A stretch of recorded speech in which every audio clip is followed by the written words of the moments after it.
हम बकवास पर आपको खुशामदीद। घाटा ड्रामे की अगली किस्त में आप देखेंगे कि रानिया दानिश से पीछा छुड़वाने के लिए पूरी तरह से हाथ पांव मार रही है, किसी ना किसी करके इस कैद से रिहाई मिल जाए। ऐसे में इसे अचानक आवाज आती है तो अपनी माँ से कहती है, अम्मी मुझे लग रहा है वहाँ ताई अम्मी है। वो अक्सर पिछले दरवाजे से घर आ जाती है ना, मुझे आवाज आ रही है, वही होंगी।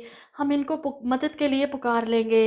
ऐसे में साजदा बेगम अपनी बेटी को समझाने की कोशिश करती हैं कि बेटा नहीं हो सकती वो नाइला भाभी, कभी अपनी इंसल्ट नहीं भूलती वो। उस दिन वाकई वो हमारे हाथों बेइज्जत होकर गई थी। ऐसे में रानिया परेशान हो जाती है, तो अम्मी इस कैद से कैसे रिहाई मिलेगी हमें, कैसे आज़ाद होंगे हम।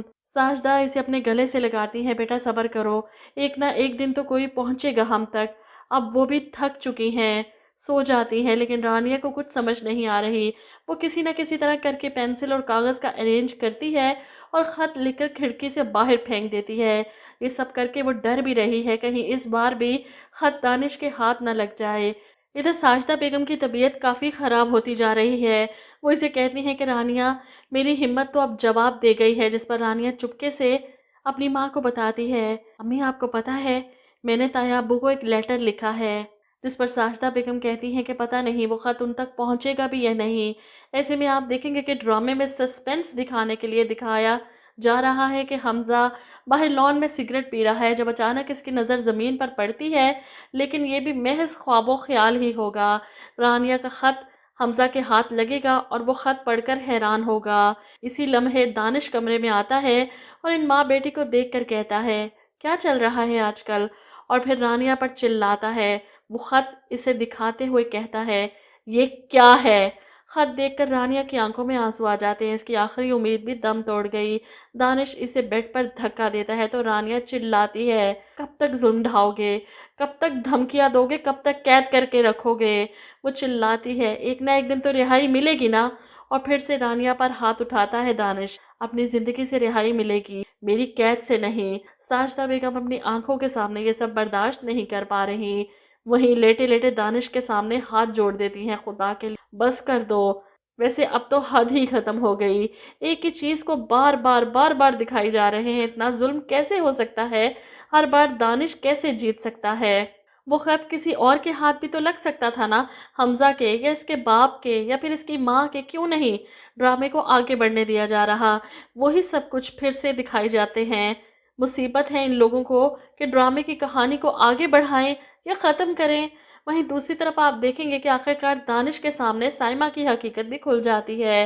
वो शादी करने के लिए अपनी माँ को ले जाना चाहता है, लेकिन इससे पहले ही साइमा को किसी और के साथ देखकर हैरान रह जाता है। यहाँ पर इसकी धौंस और ज़बरदस्ती देखकर साइमा की माँ चिल्लाती है, तू यहाँ क्या लगा है, डीसी लगा है या थानेदार लगा है। दानिश भी चिल्लाता है, तुझे इससे क्या, मैं क्या लगा हूँ, इसकी ज़िंदगी का मालिक लगा हूँ। और तू चुप कर बुढ़िया, तूने ही पट्टी पढ़ाई होगी इसे।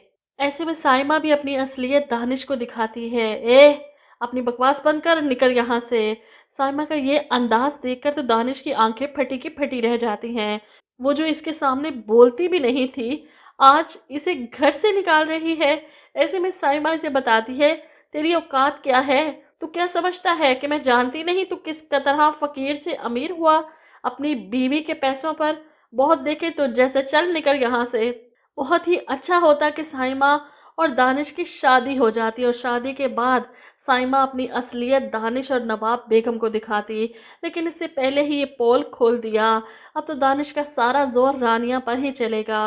वहीं दूसरी तरफ सना की हालत दिन ब दिन बिगड़ती ही जा रही है। इसकी नानी इसे समझाती है कि सब कुछ ठीक हो जाएगा, चल मेरा बच्चा, परेशान ना हो। ऐसे में सना नानी से सवाल करती है, हमज़ा भी। कुछ देर के लिए तो वो खामोश हो गई और फिर सना को मनाने के लिए कहती हैं, हाँ वो भी ठीक हो जाएगा, बिल्कुल ठीक हो जाएगा इंशाल्लाह ताला। सना ये सुनकर खुश हो जाती है, वादा।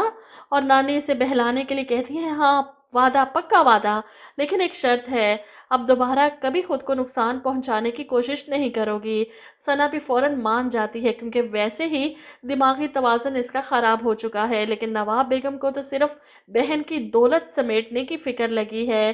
बेटी चाहे पागल खाने पहुंच जाए, होना यही है अंजाम इन लोगों का, बेटा जेल में और बेटी पागल खाने।